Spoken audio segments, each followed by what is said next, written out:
അള്ളാന്റെ ഒരു ഔദാര്യ നബിയാക്കില്ല. അത് നബി ആർക്കാ അള്ളാഹ് കൊടുത്തേച്ച ഓർക്ക് കിട്ടി. ആണുങ്ങളും പെണ്ണുങ്ങളായ ആണുങ്ങൾക്ക് ഷർട്ടതൊക്കെ പെണ്ണുങ്ങളെ കാട്ടുന്നതൊക്കെ നമ്മൾ പറയേണ്ടത് ആർക്കും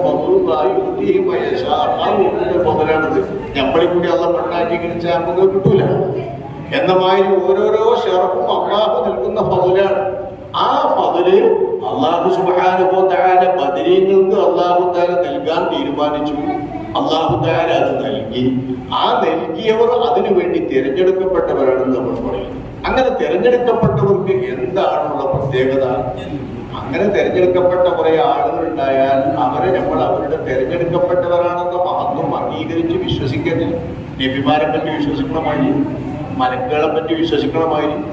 നമ്മൾ വിശ്വസിക്കുന്ന നിർബന്ധമായ ഒന്നാണ് മുസ്ലിമീങ്ങൾക്കിടയിലുള്ള ഈ പദവി വ്യത്യാസം.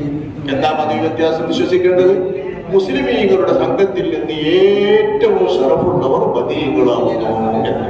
ഇത് വിശ്വസിക്കല് നമ്മളെ പേരിൽ നിർബന്ധമാണ്.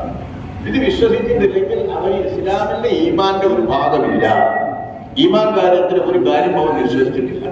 ഈമാൻ കാര്യം അള്ളാഹനെ കൊണ്ട് മലക്കുകളെ കൊണ്ട് എന്നൊക്കെ പറഞ്ഞ മാതിരി തന്നെ നബി സല്ലല്ലാഹു അലൈഹി വസല്ലം തങ്ങൾ അറിയിച്ചു തന്നതായി ഉറപ്പുള്ള ഏത് കാര്യവും വിശ്വസിക്കൽ നിർബന്ധമാണ്.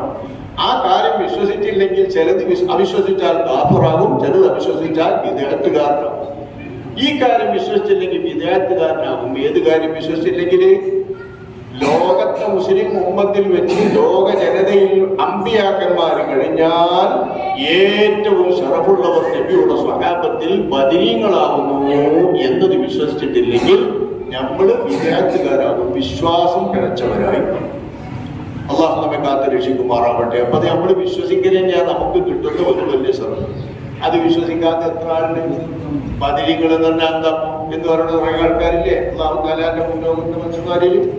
ബദരീങ്ങളെ ഒരു മൈൻഡും ചെയ്യാത്ത ബദരീങ്ങൾ ആരാണ്? ഒരു കുറെ ഒരു ഒന്നായി പതിലും പങ്കെടുത്തു അല്ലാത്ത ചിന്തിക്കുന്ന ആൾക്കാരില്ലേ? ഉണ്ട്. അവരിൽ നിന്ന് വ്യത്യസ്തമായി ബദരീങ്ങളുടെ ശറഫും ബഹുമതിയും നമ്മൾ അംഗീകരിക്കുന്നുവെന്ന് മാത്രമല്ല, അത് അംഗീകരിച്ചുകൊണ്ട് അവർക്ക് വേണ്ടി എപ്പോഴും പ്രാർത്ഥിക്കുന്നു. അവർക്ക് വേണ്ടി എപ്പോഴും അവരുടെ ബഹുമതികൾ ഉയർത്താൻ, പദവികൾ ഉയർത്താൻ ദുആ